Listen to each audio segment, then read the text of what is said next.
This episode of the Danger Close podcast is brought to you by Cry Havoc. From New York Times #1 bestselling author, Jack Carr. Cry Havoc, a Tom Reese thriller. Order now. People will sometimes ask you, like, Elliot, like, how did the war, change you? It's like asking someone, how did your mother change you or your brother change you? It's like, they didn't change you, they made you. And even in a book like Sheepdogs, one of the reasons I wanted to write Sheepdogs so much was, I'd written about the war, but my writing, I'd never captured the real spirit, the jokes, like the big personalities that you meet, and kind of ask questions too about what happens to folks when they come home.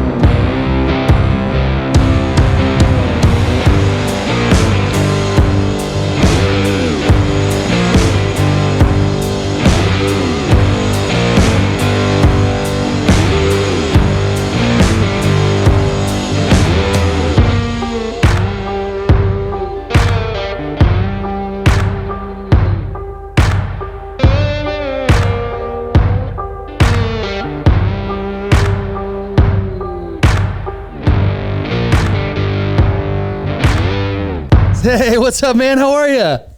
Yeah, how are you? Good to see you. Oh, look at that. There it is. I love the cover.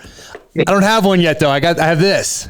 Oh, my God. Well, I'll get you a finished book. We're going to have them like a couple weeks. Nice. I love the cover. I don't even know where to kick things off. Maybe with background, but first off, we should let everybody know that we do know each other. So that's fun, and it's like an excuse to just hang out for a little bit. First off, where are you? Is this an office in your house? Yeah, New York in the apartment. It looks very organized.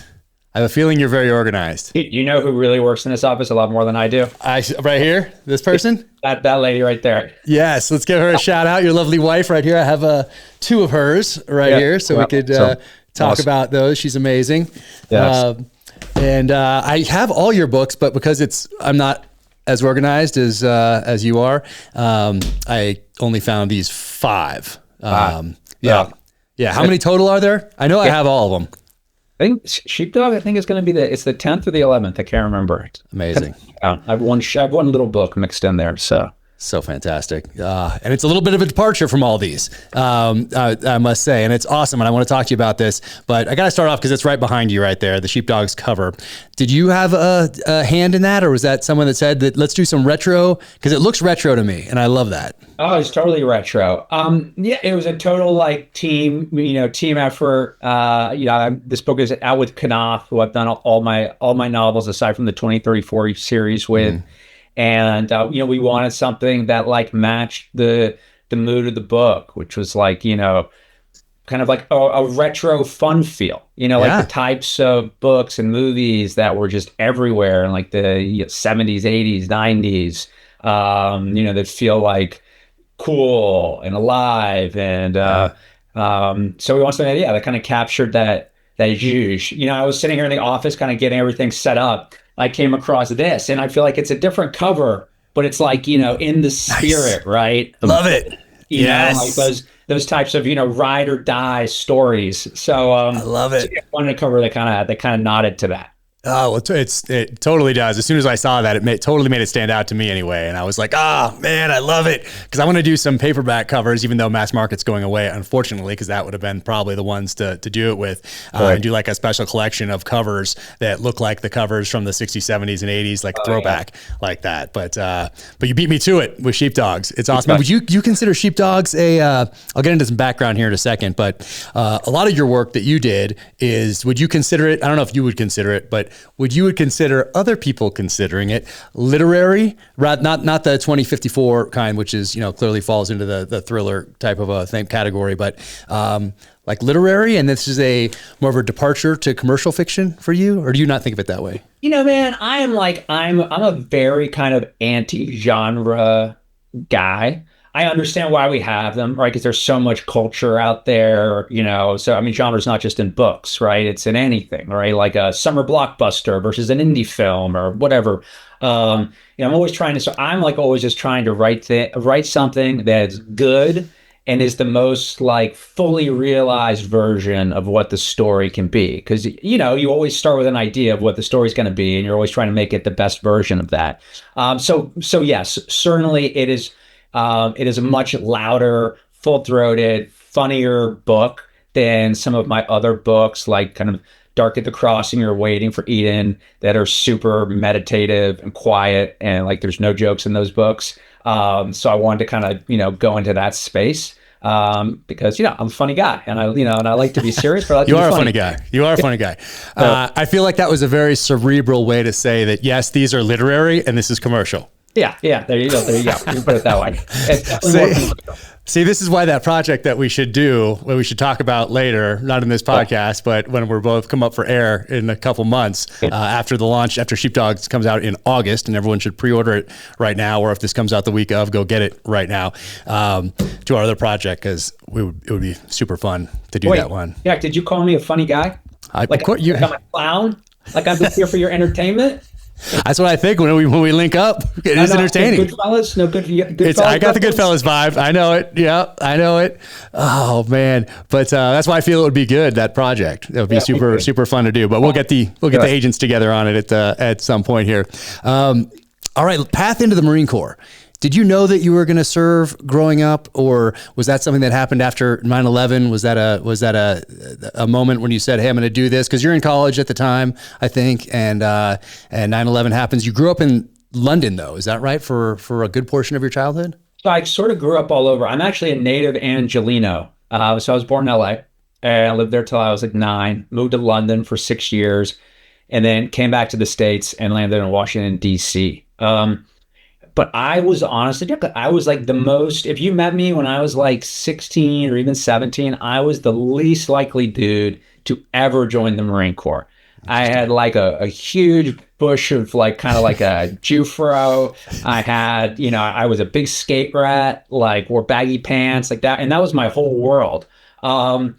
And then I was kind of, but I was always that guy who on the sly was like super into military history, like loved war movies, was just fascinated by it. Like I was the kid who never stopped playing with his G.I. Joes. Yeah. And when I was 17, this is all pre 9/11, I was kind of like growing up. I'm like, all right, well, like, who am I going to be? I can't just be this like skater punk forever. What I want to do. And I sort of had this realization, like, well, you love this. You're fascinated by it. Like, now is the time. And so I kind of looked what was out there. I actually first thought I wanted to be a pilot, but then started learning more about the military and got really interested in the idea of being in the infantry. And, as you know, like in the Marine Corps and our culture, like the infantry is everything. So I was attracted to the idea of being a Marine infantry officer, and wound up going to college and doing ROTC there. And then 9/11 happened right at the end of my time in college. So sort of my, the expectations of like, what the world was going to look like, really changed drastically. Yeah, I wouldn't have pictured you as a skate rat, because I know you as like this endurance runner, doing yoga, doing tennis, so I wouldn't picture the skate rat side of it. You still skate? You still get out there with the kiddos? No, God, no. But like, but you know how it is. I think there are like, sometimes there's certain tropes about, military guys being one-dimensional. And I'm sure you saw this in the teams. Like the best guys were always the most multi-dimensional guys. Now, like if I could tell you a story, like I remember when I was in ROTC, I was like the most moto ROTC dude you ever met in your life. I was like desperate to get into the Marines, and I was so moto. It's kind of like a nerd alert story. When I would come home for winter break, because my parents were in DC, I would volunteer as an unpaid intern at the Pentagon over my Christmas holiday, just to like be there. That's awesome. I was like a gopher running things around offices. But it was a great experience for me because I met a bunch of Marine officers who became mentors to me. And I worked one Christmas at ASD Solic, so the Assistant Secretary of Defense for Special Operations, Low Intensity Conflict. And there was a retired SEAL there, and he's an older guy. He had jumped into Panama and then got hurt. Was sort of like retired kind of early because he had a parachute injury. And one day I was sitting on my desk. I was probably 20 years old, huge high and tight in college, which I will tell you does not help with the girls. And he kind of was like, 7 a.m. We're getting our day going. It's like 2 days before Christmas. No one's really there. And he kind of came over to my cubicle. And he's like, "Hey, Ackerman." He's like, "I've known a lot of Marines in my time. And I'll tell you something. The ones who were always the best, what made them the best was they never forgot who they were outside of the Marine Corps. So make sure you don't forget that either." And that guy gave me that advice 25 years ago. And I've repeated it to so many people. And I think it's so true. The best Marines I worked with, special operators I worked with, you get a little below the surface and you'd always realize they had other stuff going on that kind of made them really unique and multi-dimensional. So I've always kept that with me. And that side of me is, I think, what kind of has fueled my, my post-military life and, in the arts and writing books and, doing all the things, guys like us do. Yeah. Did you study literature in college? Is that right? Do I remember that correctly? Yeah, I did history and literature. History and literature. Okay. I'd say there's only two things you can do if you study history and literature at college. You can become a Marine infantry officer or teach history and literature. Yeah, a lot of literature and history degrees in the Marine Corps. It's a funnel. Yeah, right in there.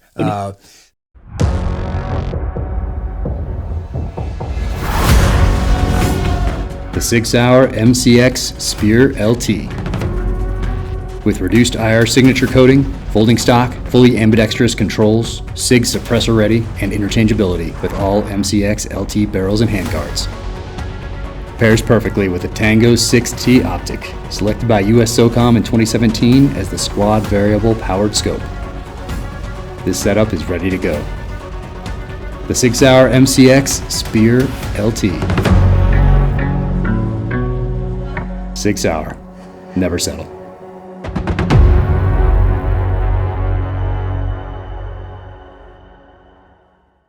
Man, so what are your memories of going? What do you call it in the Marine Corps when you go to? Because you've already done your ROTC, so you're not going to a OCS type of a thing. You're going right into an advanced infantry training type of a thing right after college. Or what is the path after college? Yeah, so so one of the things I sort of did while I was in college, which was really helpful for me, was so you would have summers free to train in college, and they would send you to do a Courtre mid, which I think you probably know with the Navy, where they send the midshipmen out in the fleet. Okay. And so I one summer managed to talk my way into jump school on an Army ROTC quota, which was great. Nice. Yeah. And I got in this program in college, which was a dual bachelor's master's degree program. And so it was basically a 5th year and you would get this master's degree. But what happened, because at the end of 4 years, I didn't have a bachelor's degree yet because you got the 2 degrees together. I kind of had this weird free summer in terms of ROTC, if that makes sense. Okay. And so because I'd been down to Benning for jump school, I'd met the Marine liaison to all the Army schools. And so I started hustling. I was I want to use this free summer to get as much training as I can get in. And I had an awesome guy who was a captain. He was the Marine officer instructor of my ROTC unit. And he was basically "Hey, Elliot, you're a good guy. I like you. I can't pay for you to go to any of these schools, but I'm willing to write you no-cost orders to any school you can talk your way into." And so I managed to talk my way into the Combatant Diver Qualification course, which is the Special Forces dive school. And the Amphibious Reconnaissance School, which sort of back in the day was the feeder to Force Recon, kind of as an ROTC midshipman. And when I kind of lined that up, I was sort of the dog who caught the mail truck. I'd suddenly was going to these 2 schools, which were super intimidating to go to, when you're just a college kid. And I left in April and went straight through the summer and finished in September. CDQC ended on a Friday and I showed up at the Amphibious Reconnaissance School on a Monday. So I kind of did that before I headed off into the fleet. And then I went to Quantico. And in Quantico, you go through the basic school, which is a 6-month basic officer course, which is very infantry focused because every Marine's a rifleman. So every Marine officer is by definition a provisional rifle platoon commander. And then I was, got what I wanted. I was designated as an infantry officer. And then you go to the infantry officer course. And I think one of the interesting things of being in Quantico in that time, so I was in Quantico for that training, like I showed up in June of 2003 and then left Quantico in April 2004, was like the Iraq war kind of went from like mission accomplished to like, hey, there's a full-blown insurgency. So like my infantry officer course class, we had guys in the class before ours who were killed in the first Fallujah, Ramadi battles. I had a good buddy of mine was like sent as a combat replacement. So everything suddenly got like very real. Like, like Jim Webb, if you know him, just like a Marine icon, came and talked to our class and was basically like, hey, you're the first Marines since Vietnam who are leaving Quantico, like knowing that you're going to war. So, and I'm sure you had a similar experience, right? It's just like the world in a short amount of time went from being kind of very, hey, we might go out and deploy and, evacuate an embassy somewhere to like, no, you're going like full on combat. And so, it was, it was like kind of a journey. The Marines do a good job with that professional development and with that training, and then you maximized it. That's amazing. So was dive school in Florida, and then where's the recon school, the amphibious recon school? Is that California? Yeah, no, Fort Story, Virginia Beach. Oh, okay. Both stop. Gosh, I wonder if they have it on both coasts. We had something in Coronado across the street. You did. So you have both. So the way it used to work, I mean, one of the things I was really lucky in my career, because I went on and was a Marine Raider. I was sort of a really early plank holder over with the Raiders, was being able to see how the Marine Corps, much the way in the SEAL teams, right? SEALs were built out of the UDTs. So Marine Special Operations now, which has now been around a nice little long time. Not as long as you guys, but a nice long time, was like built out of the recon community. So back in the day, there were two schools, the basic reconnaissance course on the West Coast and the amphibious reconnaissance school on the East Coast. And there was always the rivalry, which was the tougher school, but they were the MOS, like you get the Marine Military Occupational Specialty School for recon. Okay. And so you come out of that, and you're sort of, that's how you become a recon Marine. And I came out of it thinking, oh, when I'm an officer, someday I'll get to go to a recon unit. And by the time I was ready to go to a recon unit, MARSOC had been stood up, and I was, kind of heading as one of the first guys to MARSOC. That's amazing. And then your first deployment comes. Well, how long do you have after college to train with those schools, and then go into your first deployment? Yeah, so I graduate college in May of 2003. I'm in Quantico, June of 2003. And then, you're there. It's like 6 months at the basic school, 4 months at the infantry officer course, which they say sort of like, that's where you get your master's degree on being an infantry officer. And we graduated that in April. And then I was in Iraq in June of 2004. That's when I showed up. And you're not yet in recon. You're not yet in MARSOC, because MARSOC is doing their Marine MARSOC Det 1 in the spring, summer, early fall deployment of 2004, I believe. And that kicks off kind of Marine MARSOC. But I am a straight leg grunt infantry lieutenant. All right, that's what you wanted. Yeah, I mean that's which is awesome. It's like there is, I think, for the Marine Corps, right? Because we're an infantry-centric organization. There's like, and particularly at that time in Iraq, like there was a lot going on. We fought in the second Fallujah battle, which was like very intense, very kinetic. There is like just a purity to being in a Marine, infantry platoon, a Marine rifle platoon. And I feel very, that deployment was a very tough deployment, but I feel very fortunate because I feel like that that experience of being a platoon commander and being with infantry Marines, leading infantry Marines, I really got it to the T's and feel lucky to have had that type of experience. Yeah, and how many guys are in your that platoon? How long do you have to train up with them specifically before you go overseas? So I checked in like mid-April 2004. We did one exercise at March Air Force Base in California for like, 3 weeks or something, 4 weeks, and then pre-deployment leave, and then boom, we're in Iraq. That was it. With the guys. Wow. And we were the last, because my infantry battalion, it's like 1,000 guy or 800 guys, they were in the invasion, and then they came back, kind of retrofitted, and then when the Marines went back to Iraq, we were right out the door. So there wasn't much of a workup in the first place. And as the lieutenants, we were kind of the last piece of the puzzle when we all checked in before it was time to leave. So wow. And where's that first deployment to? that was so it was Al Anbar. So we were 1st Battalion, 8th Marines, right? So we're an East Coast Infantry Battalion. But the 1st Marine Division, which is the West Coast Division, and Jim Mattis was my division commander, were in Iraq. So because we were like this one East Coast battalion, they kind of used us like the fire brigade. So our battle space our battalion was based out of Haditha, the Haditha Dam. But then we were often moved around. So like my company, we showed up in June. By like late July, we were down and around Fallujah because the situation there was really bad. We fought around Fallujah for kind of about a month, and this was before anyone was allowed to go back into the city. Then we went back up to Haditha. We're there for another month. And then, in November, they ordered the, assault of the city. So we went back down to Fallujah and, fought in Fallujah kind of all of November into December. By that point, the city was sort of secured, and we pulled back out, and we're in a town called Nasr wa Salam, which is the town right outside of Abu Ghraib prison.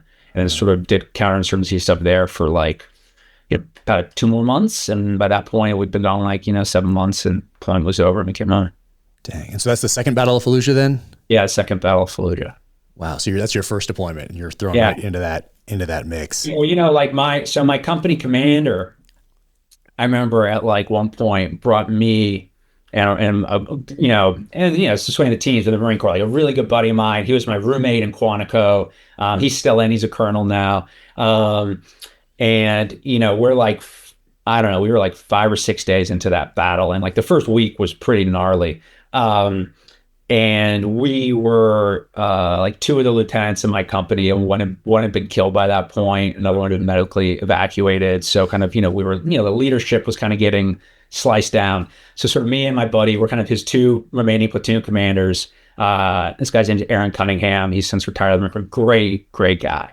And he looks at us and he's like, you 2 are both the luckiest and the unluckiest Marines I've ever met. He's like, you're the luckiest. Because like right out the gate, your first deployment, like you don't even have range cards to run a range on base. And you're like doing this, like the biggest urban battle the Marine Corps fought since Waste City in 1968. And he's like, and you're the unluckiest because everything you ever do in the Marine Corps is going to be a letdown after this. Wow. And I have to say, there's a lot of wisdom in those words. Not entirely true, because my time in the Raiders was not a letdown. It was a very different deployment, but that was an equally awesome deployment. Yeah, it's that's the crazy one as well after that. So when you think back to Fallujah, what memories first pop to mind, and what lessons did you take from that experience? How do you think that changed you, or did it? Again, it made me really understand what the Marine Corps is about and how it works, and how it's, there's this kind of famous saying, right, that when you look at all 4 of the services and what they offer, what they have that's special about them, well, it's obvious for the Army. It's, the Army has its tanks and its doctrine, right? The Air Force has its technology and its planes. What's the Navy about? The Navy's got all of its ships. Like, what does the Marine Corps have? Like, what makes us special, right? The Marine Corps has its culture. Like, that's what we have. We sort of have this culture. And I could really sort of see how, Marine riflemen do like amazing things in combat. Watching, being in a high intensity, at one point in that battle, our platoon got surrounded. We were in like a real doozy of a firefight for a day. A lot of guys hurt. And watching like Marines in my platoon, like our assaultmen, like, we're taking fire from a building across the street, watching these guys like throw smoke in the street, sprint out in the street with a SMAW, it's like bazooka, and like take the shot and like do that over and over again. Like, it just sort of, it's, you can know about it, you can intellectualize it, but when you see it, it leaves a mark on you. You're like, wow, this is a really amazing and almost sort of like holy thing to be part of, and to see that, and what a privilege in many ways to just, be a little chain in that legacy. For any fighting organization, when you come away from a deployment, you're like, you feel like, you watched a group of guys kind of uphold a legacy. And And so I don't say like, again, we had a lot of guys hurt, a lot of guys killed, like, and I'm not making light of any of that, but it definitely, I walked away from that understanding, like all of the training has been done and all these sort of, cultural peculiarities of the organization, sort of seeing it though, kind of come and be fulfilled on the battlefield and how it all connects. That left a mark on me for sure. Yeah. And remind me about the mission for the Second Battle of Fallujah. Was that Jaish al-Mahdi militia, Muqtada al-Sadr's militia, or was that a different faction? What was happening for? No, this was, those guys were in Baghdad because they were all the Shia guys. This was all the Al-Qaeda in Iraq guys. So all the Sunni, the sort of, the Sunni triangle folks. So it was, but strangely enough, we didn't. I mean, and it's funny to say it in hindsight. This was Al-Qaeda was all Zarqawi's guys back in those days. But we didn't have a really good sense of, what the insurgency was. We were still kind of stumbling around like, are these like Saddam Hussein kind of Ba'athist dead enders? Is this all Al-Qaeda? Like, what is this that we're fighting? And I'm sure there were probably higher end intelligence officers who had a lot more granularity on it than we did, but kind of at the grunt view level, they were insurgents, and this insurgency was just like, popping off like crazy. Yeah. Did you stay out that whole time, or did you have a base that you would go back to get water, bullets, retrofit, or did they bring that stuff up to you because it was a longer campaign? No, man, we had nothing. So you stayed out the whole time? I went 45 days in the same set of camis. Didn't take a shower for 45 days. I actually I've written about this. I was like, hurt, not bad, but like, I ate part of a grenade while we were, on that deployment. And so, we're carrying everything, right? So like, I wasn't changing my clothes. I wanted to be gross. I just like, everything's on your back. So you really are trying to go light. I think I had like 3 sets of socks and that was sort of it. But we finally, after 45 days, got like basically like pulled off the line. And there was Camp Fallujah was behind the city, which was, sort of like a, hour and a half drive or something. And we roll into Camp Fallujah. I mean, and you can imagine we are like rank. And I'm afraid we went into the chow hall, and we got a lot of like dirty looks because we just were a total mess. But like we weren't. I was not going to tell the Marines, oh, you got to go shower, clean, put on before you can get your meal. You go in, you get your meal, and then we'll deal with everything else. So I'll never forget that meal. And I'll never forget stripping out of that uniform that I'd had on. And man, this thing, you could like stand it up on its edge. It would like have still been standing. And I was like, what do I do? And this thing's like cut up. It's got frag thing. It's got my blood on it. It's got other people's blood on it. Like, what do I do with this thing? And it's part of me was like, I'm not going to throw this away. Like, this to me is like, I don't know. It didn't feel right to throw it away. It felt weird. Like, I guess I keep it, but I kept it. I put it in a plastic bag and like I buried it with all of my stuff. And then I came home, and I was just like, what do I do with this thing? Do I wash it? But like, I don't want to wash it. Anyway, so it was just this question for me of like, what do you kind of, how do you process all of those memories? And I still have that uniform to this day. But yeah, we didn't get pulled out a lot. And I will say later, as a special operator in particular, because later in my career, I got to kind of roll in, with the beard, and sometimes when you're a special operator, you kind of get some nice bennies on the side. And when I was in Afghanistan, I would roll out and, into, the battle space owner or some of these remote outposts, and you'd see these grunts, like, 19, 20 years old, like dudes living hard, like really hard. Yeah. And man, I got so much respect for those guys, because it ain't easy. Absolutely, man. And you're being fairly modest here, but is Second Battle of Fallujah, is that your Silver Star? Yeah. Yeah, well, that's a pretty big deal. And Wounded, was it the same action? Or is the whole thing considered the action? It was sort of for different things, kind of different days. But yeah, I guess if you read the summary of action, the citation, it's for like 2 or 3 incidents, and one of those instances where I was wounded. So yeah. Dang. How often do you think about that? It informs some of this writing, but do you think about the feelings and emotions behind some of that stuff in now that you're writing more commercial fiction type things? Do you tap back into some of that, or have you left it behind?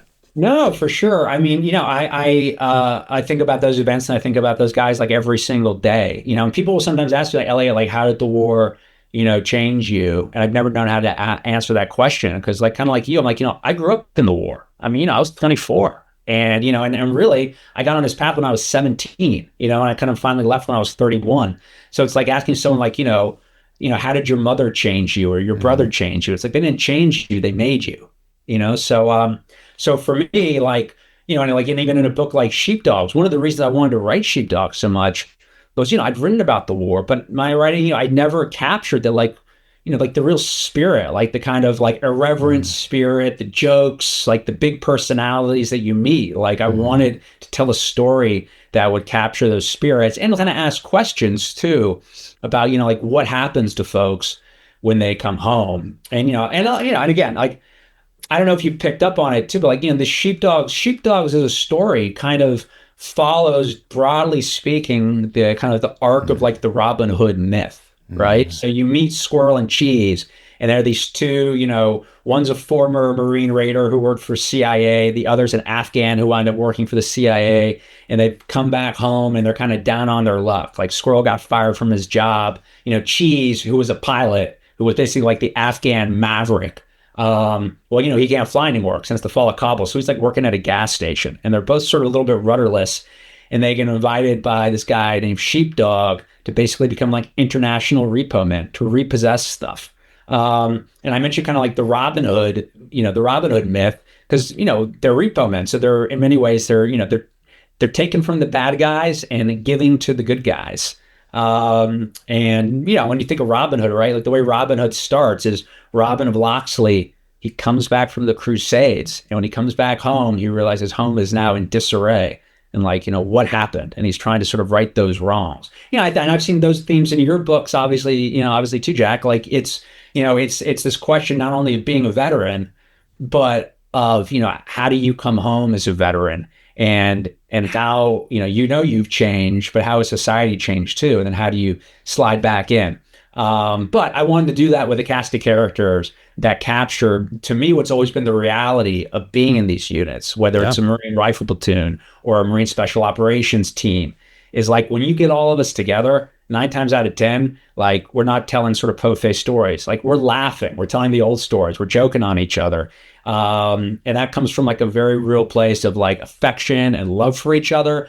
It also comes from a place too, when you're at war, like war is too serious. It's too damn serious to be taken seriously all of the time. Like you have to cut up every now and again, because otherwise you'll go insane. So I wanted to kind of to show that, and to give a story that kind of gave readers that feel. Yeah, you certainly did. People are going to absolutely love this, I think. What did that uniform, do you still have it in the Ziploc, or have you put it into another Ziploc, or did you frame it, or what did you do with it? Yeah, I've got it kind of in a dry cleaning bag, if that makes sense.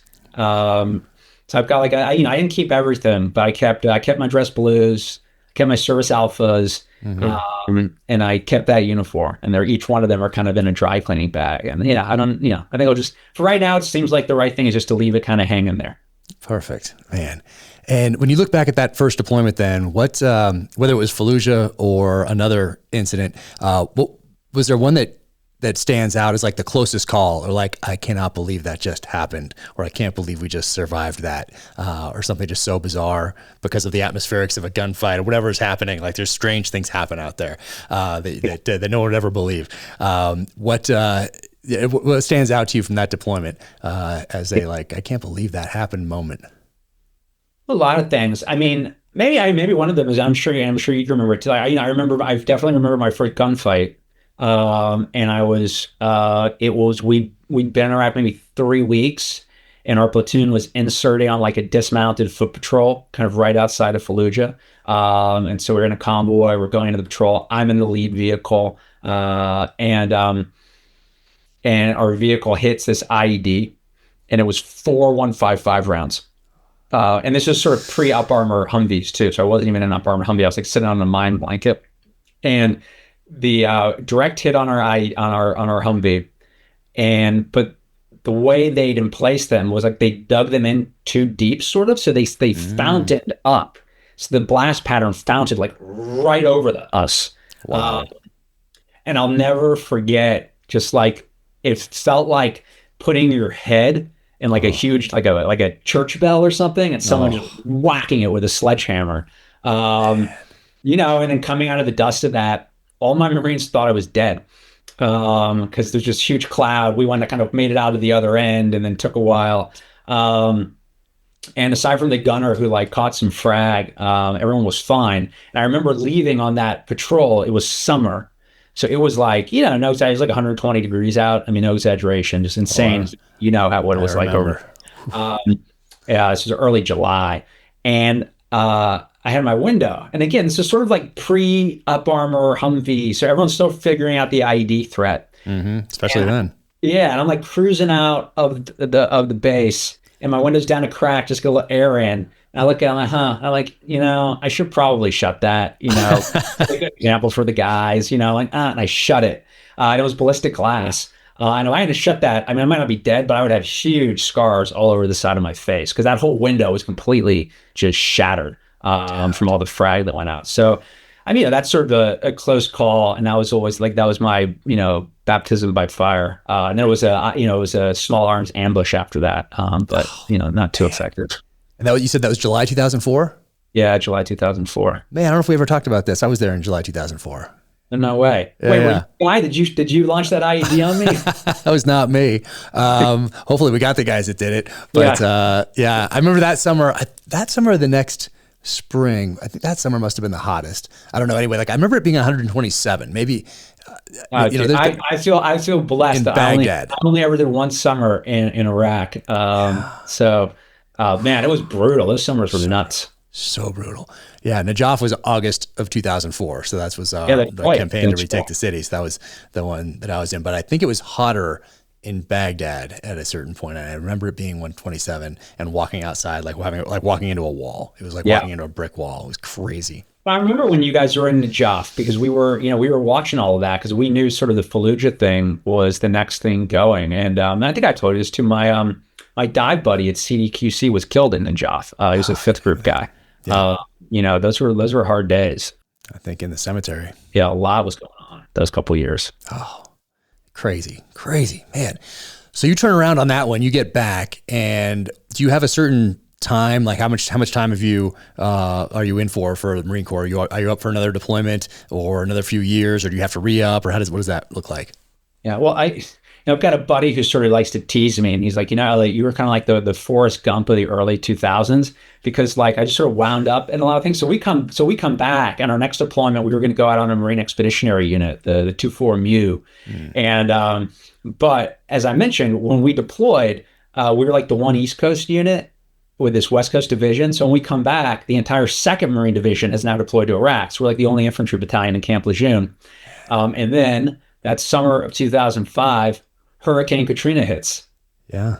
So boom. So when they send the federal troops down to New Orleans, they sent our battalion. So we did like a month and a half down in New Orleans right after Hurricane Katrina, which was like so, makes your head spin, because like you're in Iraq doing like high intensity combat ops, and then you're sitting there, handing out bottles of water in New Orleans. And again, like, credit to those young Marines who like switched gears and did it. And that was hard living too, because we were sitting there like, kind of late summer New Orleans, like we were, sleeping on the ground in a furniture warehouse, like, for months, and not even knowing we were going back. We were just like sent down there for the duration. So like, I don't know, I'm gonna be here like a week, 2 weeks, like 5 months, like we didn't know. So we finished that. Then we turned back around, and then in 2006, we went out on that MEU, and that summer of 2006 was when Israel invaded Lebanon. And we've talked about this with your book, but Israel invades Lebanon. We did the NEO that was evacuating everybody out of the embassy in Beirut. And that was actually, for our infantry battalion, was very historically significant, because I was in the 1st Battalion, 8th Marine Regiment, which, in Beirut was the infantry battalion that was at the barracks when it was bombed.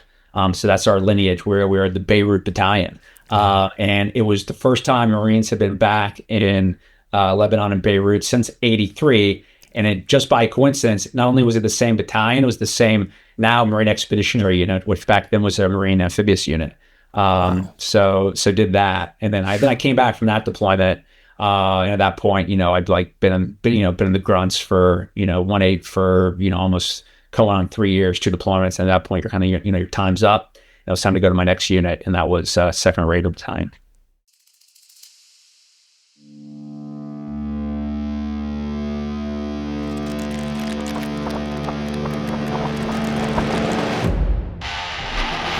Since 2003, Bravo Company Manufacturing, founded by a U.S. Marine veteran in Heartland, Wisconsin, has been crafting mission-ready weapon components for professionals who demand reliability. Trusted by U.S. Special Operations, law enforcement, and responsible citizens worldwide, BCM gear is engineered and tested to perform in the most unforgiving environments. Every BCM tool is built and tested as if your life depends on it. Go to Bravo Company USA for more information.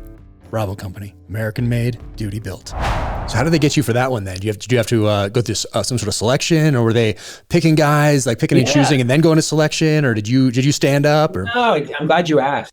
Like I said, it was an interesting time, right? Because so MARSOC gets stood up in the summer of 2006, and when they're standing it up, what's sort of interesting is the Commandant of the Marine Corps does not want to send or give to Special Operations Command any assets.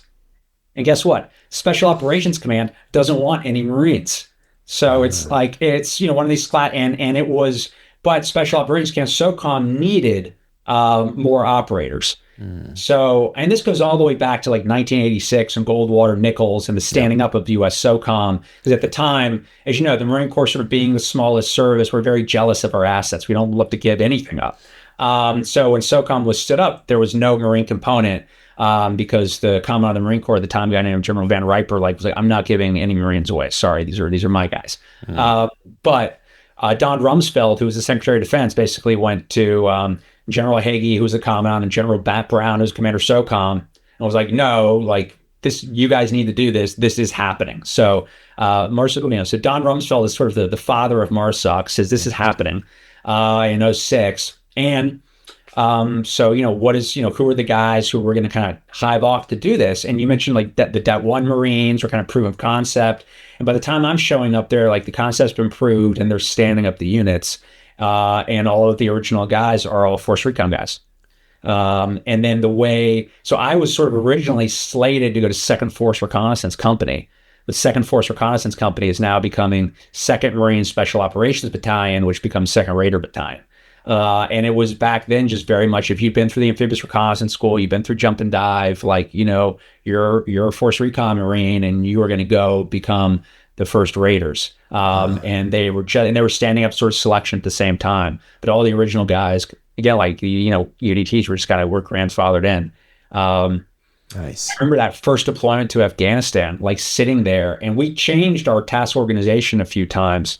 So originally, the formation of the Raider units, you had these Marine Special Operations companies, and they were basically like a huge strike unit with a large direct action special reconnaissance platoon of about 40 plus Force Recon operators and a trailer platoon of like Marine infantrymen. It was kind of like, the Delta Ranger construct. But what kind of quickly came back from SOCOM was like, listen, like we don't need a bunch of strike units. What we need are ODAs. Yeah. And so we had to get rid of the trailer platoon, take the DASSER platoon of Force Recon Marines and chop it into thirds. And so that's still the way Raider companies are organized today. But the very first company to go out with that construct was our company, Marine Special Operations Company Hotel. And so it was really cool to be there, to be the first. Like I remember meetings, like sitting at the whiteboard, literally laying out like, okay, how are we going to do this? Yeah, who goes where? A lot of headaches involved in being the first, as you know. But yeah, a really cool experience. Man, that's amazing. And I realized I just took a sip of water, and this Yeti right here, it was a gift from one of the Marines in Beirut. He came to the first the book signing when we kicked off the book tour, and he was one of the Marines that was actually in the basement of the of the Marine Corps barracks and headquarters building. and he came to the book signing and gave me this, which is pretty cool. It says Beirut right on there, and yeah. But it's weird. I didn't think about us being on this podcast, even though you told me that story before.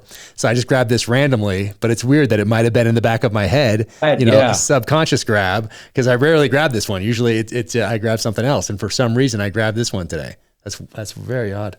Yeah, no, I'm so glad you did that book. And as you know, like, I really enjoyed it because it's it's sometimes just an overlooked chapter of American history. But for those who, were adjacent to it, or for me, like being a young lieutenant at 1-8, like it was such a huge part of our legacy. We actually had a jacket, which was the bloodied field jacket of a guy named Lieutenant Lucy, who was killed in the in Beirut. And he was, very popular by all accounts, a great lieutenant.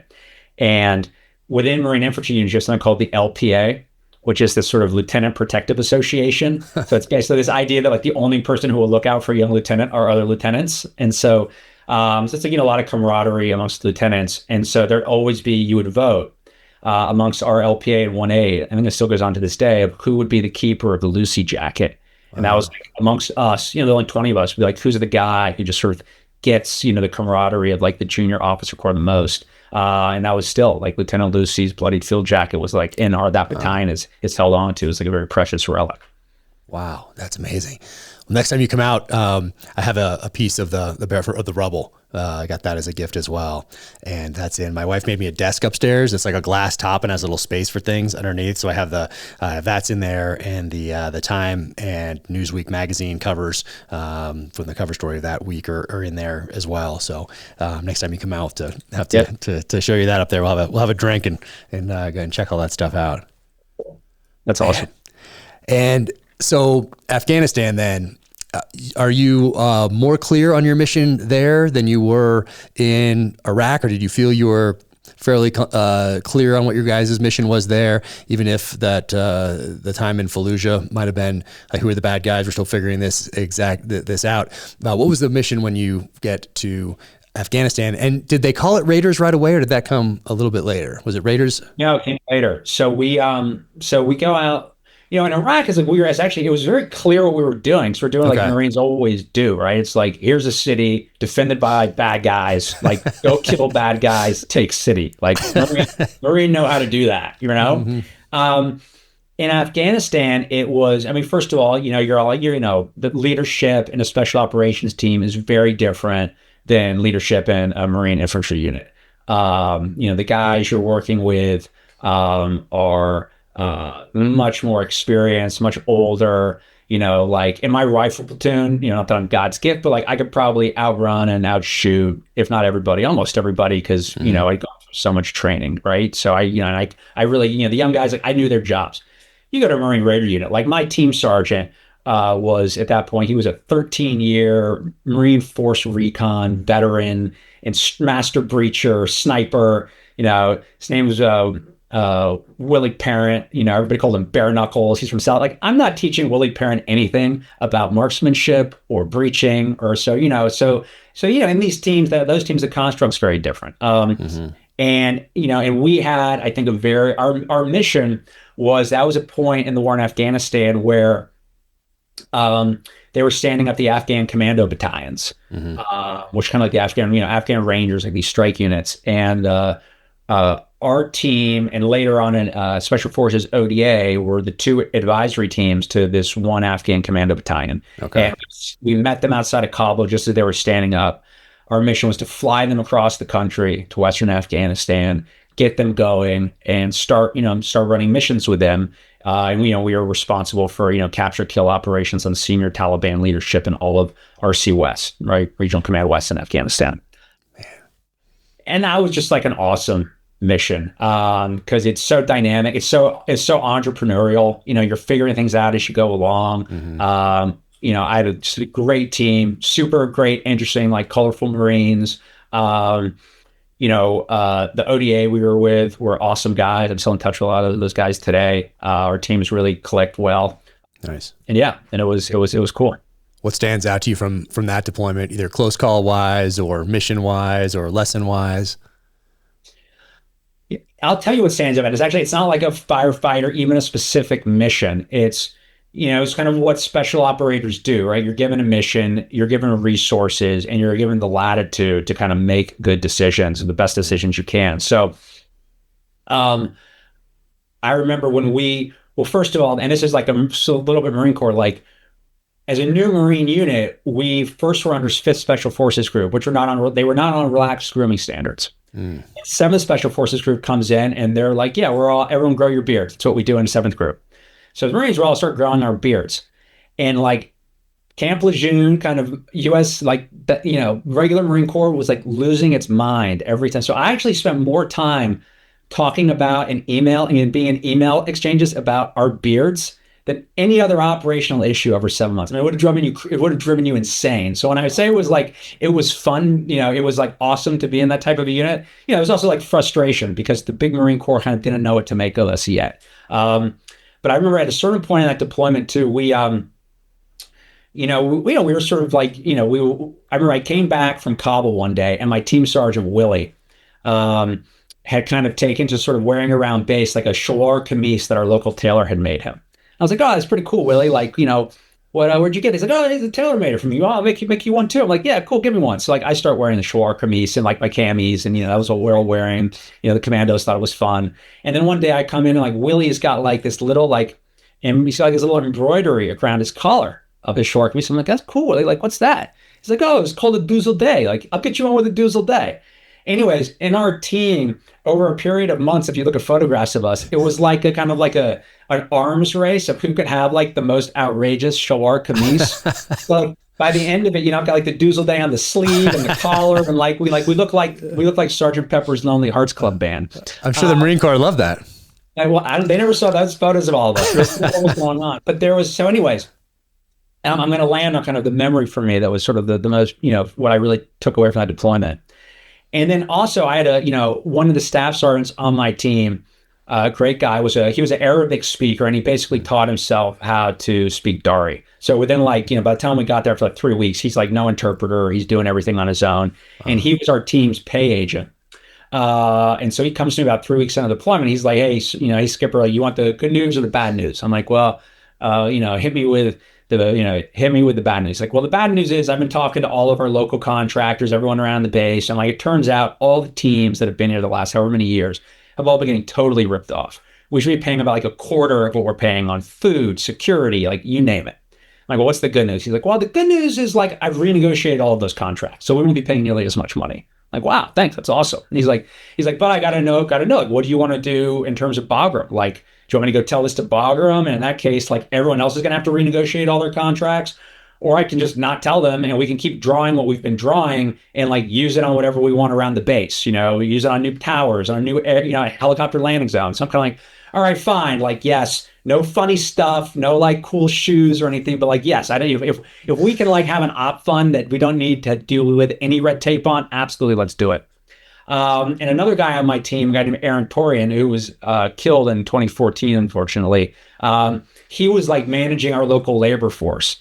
So those two guys were kind of, they were the ones doing all the paying and all of the managing in the low labor force. So I remember one day, and we had like a little bar in the back that we would kind of open like 1 or 2 nights on weekends. And the staff sergeant who spoke Dari, like he had his girlfriend was sending him all this like box wine that he would keep in his room. So one day we had an airfield on our base. So like the plane lands with our mail one day. I get the mail and I get this like Harry and David like sausage and cheese gift box from like my grandparents. And I'm like, oh, hey, awesome, cool. Like I got this gift box. Like, oh, what am I gonna do with this? I'm like, oh, well, I guess, maybe like, we got some, go check if like that box wine. Like we'll have a little like, I don't know, some wine and cheese or something. So I walk over to his room, I knock on the door, and he's sitting there with Torian, and they've got like, the big beards, right? The Doozle Day on their shalwar kameez, and they're counting out all the money for our labor force. And, we're talking like a safe with like hundreds of thousands of Afghanis in it. And I bring in my like box of like sausage and cheese, and we're having our box wine. So we're having like a little wine and cheese party. We got all our guns, and we're paying out like, hundreds of thousands of Afghanis in cash. And I remember looking at them, I'm like, hey guys, I just want to stop and take a moment here. And I just want to say, you know what? I'm going to go on a limb and say at this particular moment, the three of us are the furthest out there Marines in the entire Corps. And I've never forgotten that. Like, what I really walked away from that, experience with, and particularly the special, like, yes, you do all the stuff where you kick in the door, you breach, you go on target. But the thing that makes these guys so lethal and why it's like such a privilege to be in a team like that is like the creativity, the imagination, the entrepreneurship, the willingness to take risks, to build things. Like, I was so proud to, like, and I say, like, and I was laughing, we're the furthest out the Marine Corps, but I was also like so proud. It's like, we're breaking new ground. This is really cool to be part of this unit right now. Oh man, that is awesome. And you come home from that one and you stay in for a while longer, or do you go over to do agency stuff, or what's your path from that deployment onward? No, I came right back and basically went right over to the agency after that. Like, I had my application in before I left to go, and I sort of had actually a buddy of mine who I went through the amphibious reconnaissance school with, who was always like a Marine big brother to me, had jumped ship for the agency and was sort of had recruited me to go over there with him. So I kind of came back, and within like 5 months was over at the agency. A lot of Marines over there. People don't realize that in the paramilitary side of the house. There's a lot of Marines. A lot of Marines over there. Yeah. And so you transfer right over. So you leave the Marine Corps behind. You go over. You're starting this new path. And I forget. Do you go over as a Blue Badger or Green Badger? What? I was a Blue Badger there. So you did the farm and everything. Yeah, I did the farm and the whole bit. Nice. And how long did you stay there? I was only there for a couple of years. I had a great time there. A great group of guys, like a total all-star team. Mm-hmm. I would like peek my head out of my office and like the amount of talent, guys were always gone, but just the amount of talent in that office was just, off the charts. And if you want to do that type of special operations work, and intelligence work, like there are just few places you could go, that are more interesting and dynamic. For me, I had a great time working on those programs, in that same sort of spirit of like entrepreneurship and getting things done that I kind of just mentioned, with the Raiders. That spirit was like there in spades, with all those guys. For me, I got to a point, I was like at 8 years, and, I just sort of reached out, there's a question. I was like, I love this work, but is this the only thing I want to do with my life? And if that answer was yes, I would have stayed there. And a lot of guys I love and respect, who are my best friends today, their answer has been yes, and they've had really remarkable careers. For me, I was like, no, like I know there are other things I want to do, and I could just sort of see there was just undeniably was going to be an opportunity cost for staying on for more years. And I was like, I think it's just time to, it's time for me to move on. So I kind of, jumped ship and went out into civilian life. Yeah, man. Yeah, my experience there was so. I mean, I think back on it, and it's the highlight of my time in uniform. That and Najaf are the highlights of my time in uniform, because I was still in the military, still in the SEAL teams, and just attached in Iraq. But the guys I work with, I get to see a couple rotations of those guys come through, and still know a lot of them today. And it's, it was such a great experience, and obviously filters into my novels as well, quite prominently, fictionalized, of course. But we got to go back there. I think I was telling you this when you were out here in December, January, and we got to go out there and do a little filming in the lobby there. And that's cool. The Wall of Stars and everything. It really is. And some amazing people came down that didn't really need to be there that day because it was a weekend to say hi, and it was really cool. That's amazing. So when do you end up being a White House fellow? So I get out of the service, and I didn't know exactly what I was going to do. I had an opportunity to go work on kind of like a political startup, and it was something my father was doing, and I really liked the idea of having a chance to work with him for a year. And kind of get the insight into who he was, and so I did that. But I always knew it was going to end after about a year.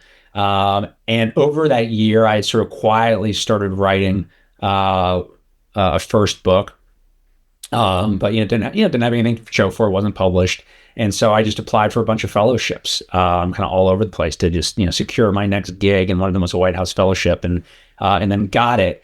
And and that's a really interesting program, because the people they bring in are like. The idea is basically you bring in people who are sort of mid-career, kind of 30s-ish, who have done some interesting things with the idea, and then that you'll give them exposure to at a very senior level to decision makers, And the White House Fellow Programs like makes that investment in the fellows with the idea that if these people have like had that type of exposure, early to mid career, they're more likely to come back at the end of their careers and serve. Okay. And so that's proven the case. There's some like great alums from the White House Fellows Program. But again, a super diverse cohort. So like there were 15 of us my year. And it's like a joke, like, if a Navy SEAL, a neurosurgeon, and a nanotechnologist walked into a bar, like in our class, there was like a Navy SEAL, a neurosurgeon, and a nanotechnologist. And so it was like cool to meet people from just like, just had very different experiences from my experience, but we're all kind of, top level players. That's amazing. And do you do Fletcher School later or before? You already done it? What is the Fletcher School? I'd already done it. So like when I did that 5 years in that's college, part of it. Dual, yeah. So Fletcher School is part of it. So yeah. Okay, so the master's came out of that. Okay, because I was thinking literature and history, and then I was thinking Fletcher School, global focus.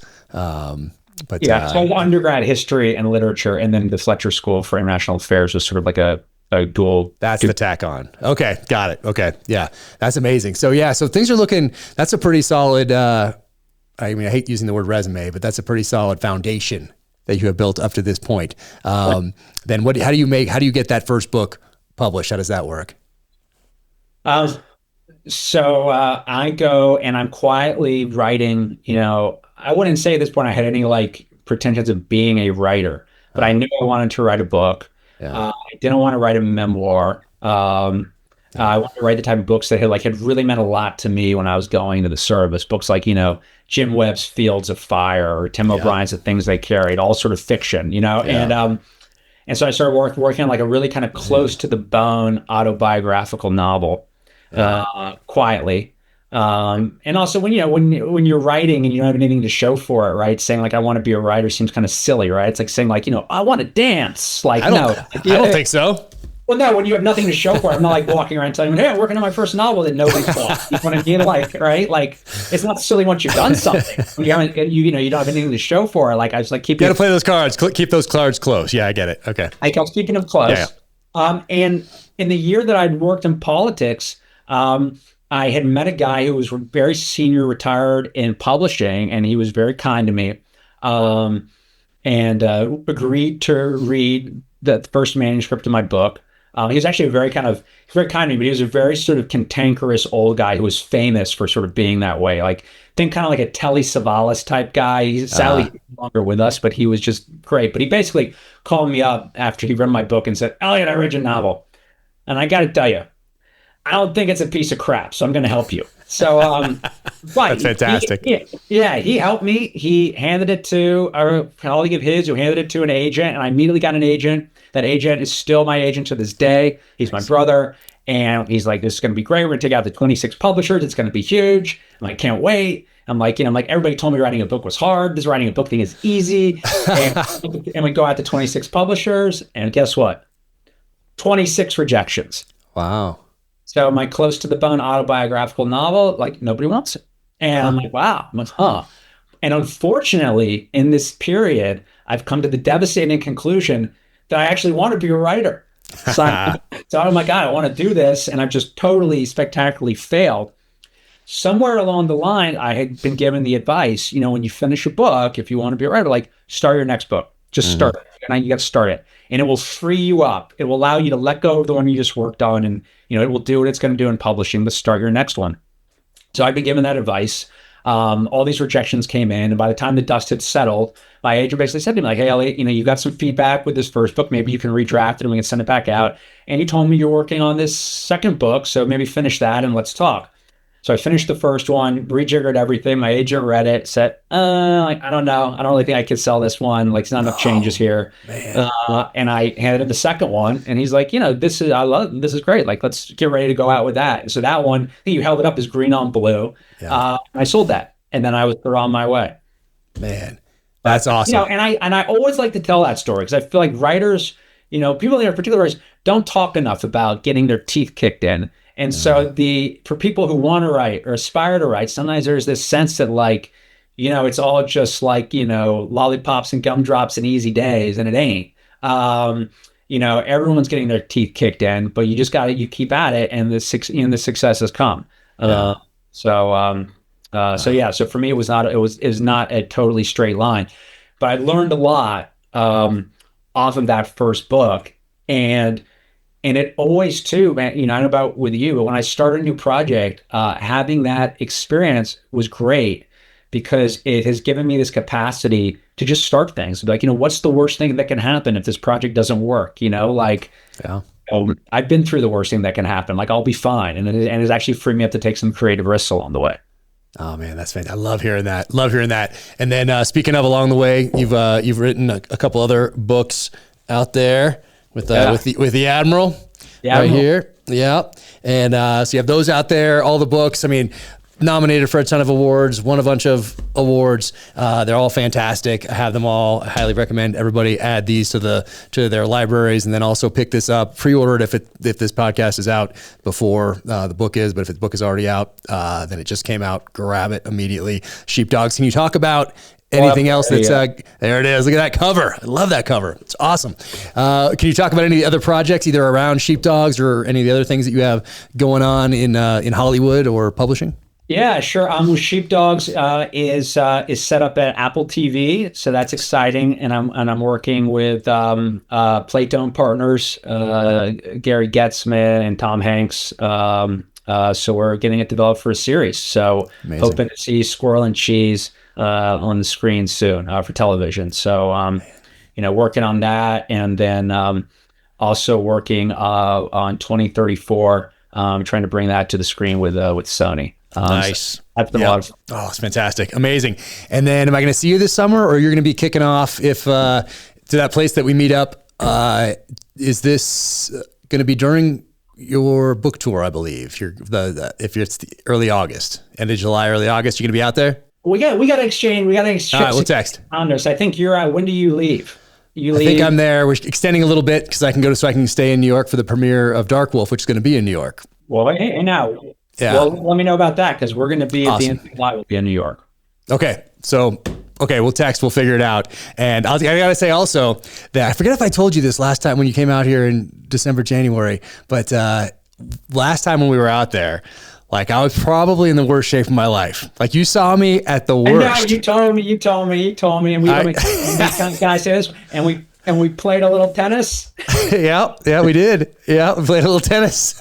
So I'm expecting great things this time around. Well, here's my thing. You were looking good when I saw you out west. So. Well, here's the thing. Yes, when I saw you, and we hung out a bit, and I told you that the book was a little bit late, the current one that I was working on at the time, and the now is finished. Cry Havoc, 1968 Vietnam. Thank you.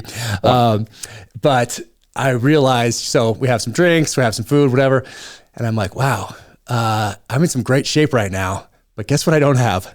A book. So as soon as I saw you, I stopped working out like cold. No. Yeah, totally.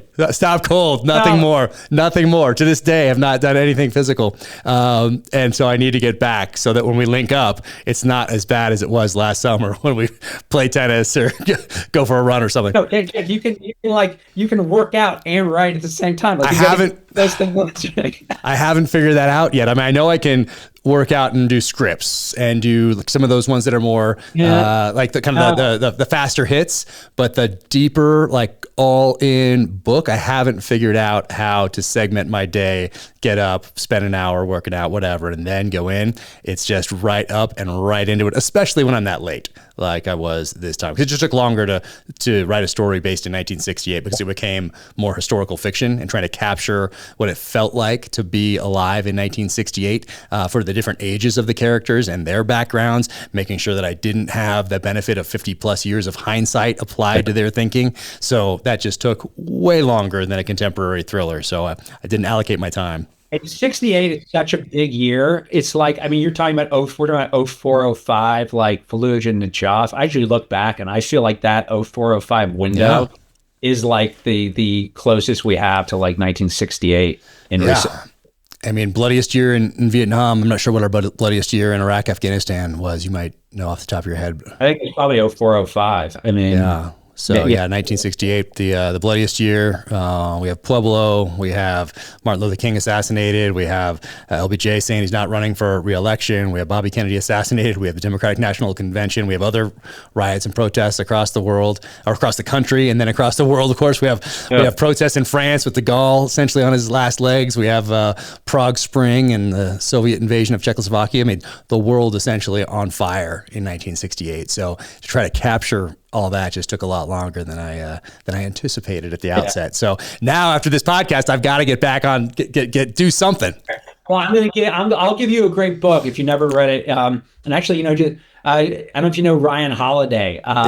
He gave it to me at his bookstore, and I just finished reading it, and I was ashamed because I'd never read it, which is Murakami's book, What I Talk About When I Talk About Running. It's awesome. Really? It's like a great meditation just on running and writing and working. Okay. And you dig it. You dig it. Okay. It's I'm gonna give it to you. Well, thank you. I appreciate that. But I'm gonna hand it to you. So then I'll feel obligated. But anyways, congratulations on Cry Havoc, man. That's awesome. Thank you. Well, hopefully I'll be in some shape by the time I see you, hopefully at the end of July, early August, and we can hang out a little bit and then go from there. But that'll be right before this comes out. So once again, congratulations, Sheepdogs. I know it's going to be a huge success out there. People are going to love it, and can't wait to see it on the screen as well. But get the book first, everybody. Amazing. Thanks, man. Appreciate you taking the time for this today. It's always awesome to hang out with you. Hey, thank you for having me on, Jack. I really appreciate it. Absolutely. It's cool to have it's like a virtual hang. Exactly. That's why I love doing this so much. So, man, yeah, thanks for everything. And thanks for everything you did for the country as well. I mean, it's no joke what you and your fellow Marines did out there. And it is sincerely appreciated. And, I think about all those guys that held the line every day. So, thank you. Yeah, you too, buddy. And your family's good? Everybody's good. Yeah, everybody's good. You'll see most of them, I think, this summer. If we, it sounds like it'll link up, but I'll text you after this. So you'll see most everybody this summer. And, yeah, everybody's good. Yeah. Well, let us know when let me know when you're in New York and everything too. Cause I think we might actually. Yeah. I tacked a couple extra days on the end of the premiere. So I should be there for a couple extra days, but I have a feeling it's right when you're kicking off your book tour, but, we'll figure it out. Yeah, we'll figure it out. It'd be good to see you. Nice, man. Nice. Hey, give the best to your fam, and we will talk soon. Thanks. Awesome. Thanks, brother. Bye. This episode of the Danger Close podcast is brought to you by Cry Havoc. From New York Times #1 bestselling author Jack Carr. Cry Havoc, a Tom Reese thriller. Order now. Watch a Cry Havoc teaser here, or watch another episode of the podcast here.